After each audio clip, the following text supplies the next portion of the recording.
पहा आजचा हवामान अंदाज.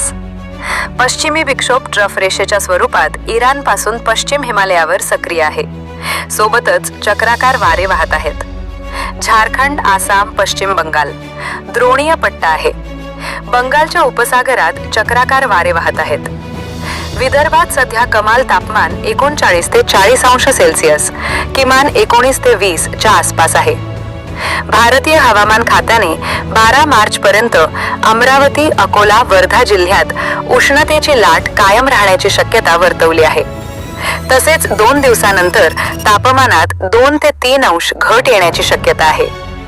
त्याचप्रमाणे 13 ते 16 या कालावधीत विदर्भात तुरळक ठिकाणी हलक्या मध्यम पावसाची गडगडाटासह विजा आणि मेघगर्जनेसह शक्यता आहे. हवामान अभ्यासक अनिल बंड, अमरावती.